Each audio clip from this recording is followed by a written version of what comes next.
আসসালামু আলাইকুম everyone. TikTok account কিভাবে ভেরিফাই করবেন অর্থাৎ ব্লো ভেরিফাই করতে পারবেন সেলিব্রিটিদের মতো আজকের এই ভিডিওতে দেখাবো। তো প্রথমে আপনাকে যে কাজটা করতে হবে সরাসরি আপনাকে টিকটক অ্যাকাউন্টকে ভেরিফাই করার জন্য একটি ব্রাউজারকে ওপেন করতে হবে। আর অবশ্যই যদি আপনি চ্যানেলের নতুন দর্শক হয়ে থাকেন তাহলে চ্যানেলটিকে অবশ্যই সাবস্ক্রাইব করে রাখবেন এই ধরনের ইন্টারেস্টিং ভিডিওগুলো সবার আগে আপনার নোটিফিকেশনে পাওয়ার জন্য। তো অবশ্যই এখানে লিখে সার্চ করতে হবে। ফার্স্ট অফ অল আপনাকে টিকটক, আর গাইস এখানে আপনি লিখে সার্চ করবেন টিকটক ভেরিফাই অ্যাকাউন্ট, লিখে সার্চ করলে এখানে চলে আসবে।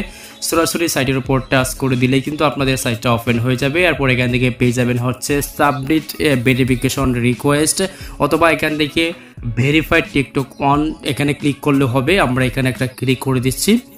ও এখানে ক্লিক করে দেওয়ার পরে আপনাদের সামনে একটু লোড নেবে, দেখতে পারবেন এইরকম ভাবে চলে আসবে। দেন এখান থেকে পেয়ে যাবেন যে সাবমিট ভেরিফিকেশন রিকোয়েস্ট, তারপর পেয়ে যাবেন এখান থেকে get help with your notification, তারপর পেয়ে যাবেন যে request for TikTok information share it will only be response to your request. তারপর আমরা এখান থেকে পেয়ে যাবো first of all email address অথবা ইউজার নেম, তারপর পেয়ে যাবো হচ্ছে একটা ফাঁকা বক্স, তারপর পেয়ে যাবো এখান থেকে আপলোড বাটন, দেন পেয়ে যাবো হচ্ছে সাবমিট বাটন। এখন কথা হচ্ছে আপনাকে কি কি লিখতে হবে এখানে আমি সেটা দেখাচ্ছি। অবশ্যই ভিডিওটি স্কিপ না করে লাস্ট পর্যন্ত মনোযোগ সহকারে দেখবেন, নাহলে কিন্তু আপনি বুঝতে পারবেন না। তো ফার্স্ট অফ অল আপনাকে অবশ্যই এখান থেকে আপনার ইমেল অ্যাড্রেসটি দিতে হবে, অর্থাৎ আপনি যে ইমেল অ্যাড্রেসটি দিয়ে আপনার টিকটক অ্যাকাউন্টটিকে তৈরি করছেন সেই ইমেল অ্যাড্রেসটা এখানে দিতে হবে। তো এখান থেকে পেয়ে যাবেন হচ্ছে ইউজার নেম। তো এখান থেকে ইউজার নেমের জায়গায় আপনার টিকটক অ্যাকাউন্টের যে ইউজার নেমটা রয়েছে সেই ইউজার নেমটা দিতে হবে, সঠিকভাবে দিবেন যাতে কোনো প্রকার ভুল আপনি না করেন। তারপর পেয়ে যাবেন এখান থেকে নিচের দিকে স্ক্রল করলে পেয়ে যাবেন একটা ফাঁকা বক্স। এইটাই হচ্ছে সব থেকে গুরুত্বপূর্ণ আর সব থেকে ইম্পর্ট্যান্ট। যদি আপনি এই ফাঁকা বক্সটা যদি সুন্দর করে ফিল আপ না করেন তাহলে কিন্তু আপনার কখনোই আপনার টিকটক অ্যাকাউন্টটিকে ভেরিফাই করতে পারবেন না। এখানে কি লিখতে হবে, ধরে নেন আপনি একজন সেলিব্রিটি মানুষ বা আপনি একজন ইন্টারন্যাশনাল ব্যক্তি যাকে সবাই আপনাকে সবাই কোজাকুজি করে, বা আপনি একজন সত্যিকারে অর্থে সেলিব্রিটি। সো আপনার যদি সেলিব্রিটি নাও হয়ে থাকেন বা আপনি একজন যদি সাধারণ ব্যক্তিও হয়ে থাকেন তাহলে আপনাকে জাস্ট একটু উদাহরণ সহকারে লিখতে হবে। জাস্ট লিখলে তো আর ক্ষতি নাই, আপনি জাস্ট একটু লিখতে পারবেন। যেমন ধরেন আপনি এখানে লিখে দিলেন যে আপনার ইনস্টাগ্রামে এত ফলোয়ার রয়েছে, আমরা টিকটক অ্যাকাউন্টের মধ্যে এত ফলোয়ার রয়েছে, বা আমাদের ফেসবুকের মধ্যে এত ফলোয়ার রয়েছে, টুইটারের মধ্যে এত ফলোয়ার রয়েছে। মানে হচ্ছে আমরা একটু মিনিমাইজ করে লিখে নিব যে আমাদের টিকটক অ্যাকাউন্টের মধ্যে 1 লক্ষ বা 1 মিলিয়ন ফলোয়ার রয়েছে।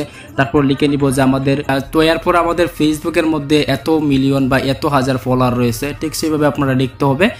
এরপর আপনাকে অবশ্যই সেইগুলোর যে স্ক্রিনশটগুলো রয়েছে বা আমাদের টিকটক অ্যাকাউন্টের যে কত ফলোয়ার রয়েছে সেটার একটা স্ক্রিনশট, তারপর ধরেন ফেসবুক অ্যাকাউন্টের মধ্যে কত ফলোয়ার রয়েছে সেই ফলোয়ারের একটা স্ক্রিনশট, তারপর হচ্ছে ধরেন আপনার টুইটারের মধ্যে কত ফলোয়ার রয়েছে সেটার একটা স্ক্রিনশট, আপনার ইনস্টাগ্রামের মধ্যে কত ফলোয়ার রয়েছে সেটার একটা স্ক্রিনশট। দেন এই স্ক্রিনশটগুলো আপনাকে এখানে আপলোড করতে হবে, আপলোড বাটনে প্রেস করে দেবেন।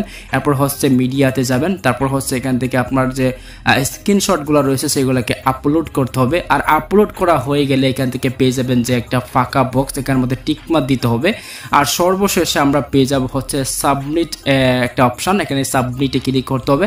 আর সাবমিটে ক্লিক করার পরে আপনাকে অবশ্যই ম্যাক্সিমাম টাইম আপনাকে 48 ঘন্টা অথবা আপনাকে 24 ঘন্টার মধ্যে তারা আপনার ইমেলের মধ্যে একটা নোটিফিকেশন পাঠিয়ে দিবে। সেই ইমেলের মধ্যে নোটিফিকেশনটা দেখতে পারবেন যে এক্স্যাক্টলি আপনাকে কেন তারা রিজেক্ট করলো বা কিসের জন্য আপনাকে দিল না, বা আপনাকে কি কি স্টেপ পূরণ করতে হবে সেইগুলো কিন্তু তারা ইমেলের মাধ্যমে বলে দিবে। ঠিক আছে, আপনার চাইলে কিন্তু এখান থেকে আর যেখানে ভেরিফাইড টিকটক অ্যাকাউন্ট রয়েছে এখানে ক্লিক করলে কিন্তু আমরা এখান থেকে করতে পারবো। যেমনটা হচ্ছে এখান থেকে এই যে পেয়ে যাবেন যে how to get verified on TikTok, এখানে ক্লিক করলেও কিন্তু আমরা সরাসরি এই যে ফর্মটা দেখতে পারবেন, ফর্মটা কিন্তু চলে আসবে। দেখতে পাচ্ছেন সাবমিট এ রিকোয়েস্ট, এখানে ক্লিক করবেন। সো এখানে ক্লিক করলেও কিন্তু আপনাদের ফর্মটা চলে আসবে।